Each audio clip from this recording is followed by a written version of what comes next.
Assalamualaikum warahmatullahi wabarakatuh. Di sini kami akan menjelaskan mengenai stunting untuk memenuhi mata kuliah sosiologi kesehatan.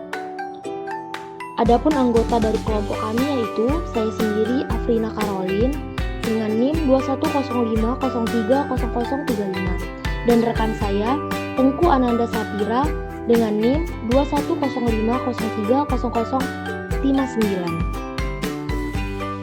Definisi stunting. Stunting adalah kondisi tinggi badan seseorang yang kurang dari normal berdasarkan usia dan jenis kelamin. Tinggi badan merupakan salah satu jenis pemeriksaan antropometri dan menunjukkan status gizi seseorang. Adanya stunting menunjukkan status gizi yang kurang atau yang biasa disebut dengan malnutrisi dalam jangka waktu yang lama atau kronis.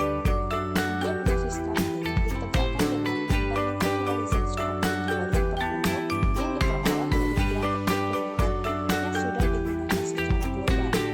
Indonesia menggunakan grafik pertumbuhan yang dibuat oleh World Health Organization atau WHO pada tahun 2005 untuk menegakkan diagnosis stunting. Stunting merupakan akibat dari malnutrisi kronis yang sudah berlangsung bertahun-tahun.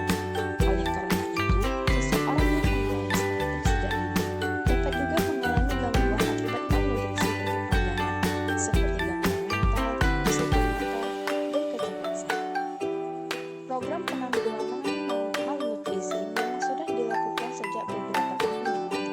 Namun, sepertinya belum spesifik untuk malnutrisi kronis yang menyebabkan terjadinya stunting.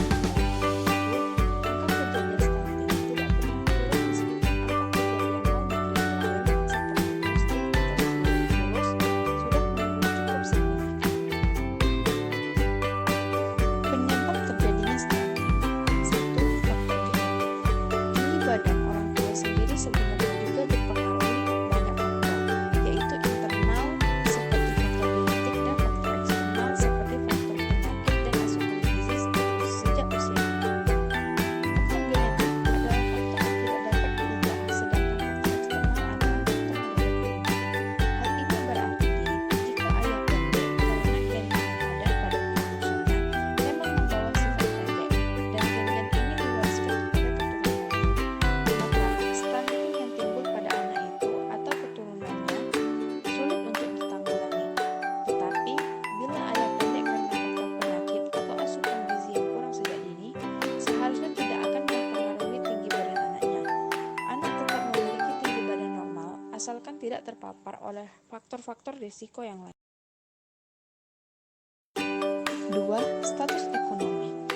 Pada kelompok status ekonomi kurang maupun status ekonomi cukup, masih banyak dijumpai ibu yang memiliki pengetahuan yang rendah di bidang gizi.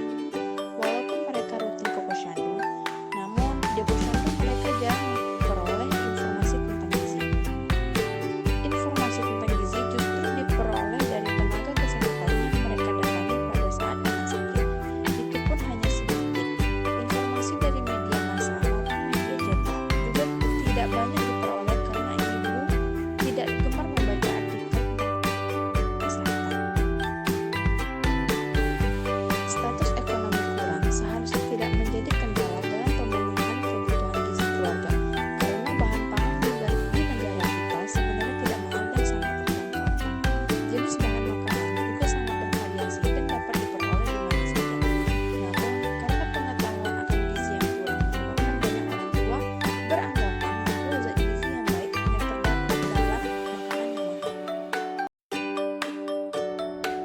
Selanjutnya yaitu ada riwayat BBLR berat badan lahir rendah menandakan janin mengalami malnutrisi di dalam kandungan, sedangkan underweight menandakan kondisi malnutrisi yang akut.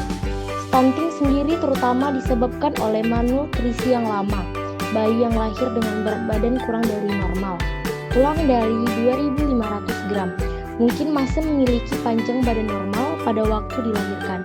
Stunting baru akan terjadi beberapa bulan kemudian. Walaupun hal ini sering tidak disadari oleh orang tua baru mengetahui bahwa anaknya stunting umumnya setelah anak mulai bergaul dengan teman-temannya, sehingga terlihat anak lebih pendek dibanding teman-temannya. Oleh karena itu, anak yang lahir dengan berat badan kurang atau anak yang lahir sejak berat badannya di bawah normal harus diwaspadai akan menjadi stunting. Semakin awal dilakukan penanggulangan malnutrisi, maka semakin kecil resiko menjadi stunting.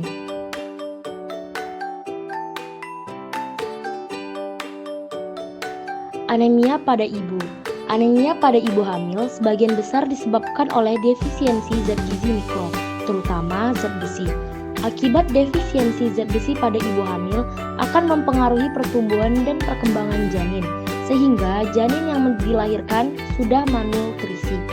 Malnutrisi pada bayi jika tidak segera diatasi akan menetap, sehingga menimbulkan malnutrisi kronis yang merupakan penyebab stunting. Ibu hamil dengan anemia memiliki resiko yang lebih besar untuk melahirkan bayi dengan berat di bawah normal. Dikatakan anemia dapat mengurangi suplai oksigen pada metabolisme ibu, sehingga dapat terjadi proses kelahiran imatur, bayi prematur. Pengaruh metabolisme yang tidak optimal juga terjadi pada bayi karena kekurangan kadar hemoglobin untuk mengikat oksigen, sehingga kecukupan asupan gizi selama di dalam kandungan yang kurang dan bayi lahir dengan berat di bawah normal. Beberapa hal di atas juga dapat mengakibatkan efek fatal, yaitu kematian pada ibu saat proses persalinan atau kematian neonatal. Hygiene dan sanitasi lingkungan.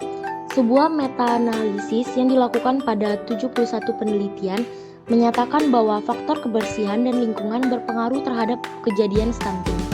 14 studi yang disertakan menunjukkan bahwa mikotoksin bawaan makanan, kurangnya sanitasi yang memadai, lantai tanah di rumah, bahan bakar memasak berkualitas rendah, dan pembuangan limbah lokal yang tidak memadai terkait dengan peningkatan resiko pengerdilan anak. Akses ke sumber air yang aman telah dipelajari dalam sejumlah besar studi. Tetapi hasilnya tetap inklusif karena temuan studi yang tidak konsisten. Studi terbaru tersedia untuk arsenik, merkuri, dan tembakau lingkungan. Dan dengan demikian, peran mereka dalam pengerdilan tetap tidak meyakinkan. Penelitian yang diidentifikasi tidak mengontrol asupan gizi. Sebuah model kausal mengidentifikasi penggunaan bahan bakar padat dan mikotoksin bawaan makanan sebagai faktor risiko lingkungan yang berpotensi memiliki efek langsung pada pertumbuhan anak.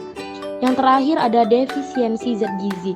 Asupan zat gizi yang menjadi faktor risiko terjadinya stunting dapat dikategorikan menjadi dua, yaitu asupan zat gizi makro atau makronutrien dan asupan gizi mikro atau mikronutrien. 15 berdasarkan hasil-hasil penelitian, asupan zat gizi makro yang paling mempengaruhi terjadinya stunting adalah asupan protein, sedangkan asupan zat gizi mikro yang paling mempengaruhi kejadian stunting adalah asupan kalsium. Pencegahan dan penanggulangan stunting. Yang pertama, mempersiapkan pernikahan yang baik. Yang kedua, pendidikan gizi formal dan non-formal.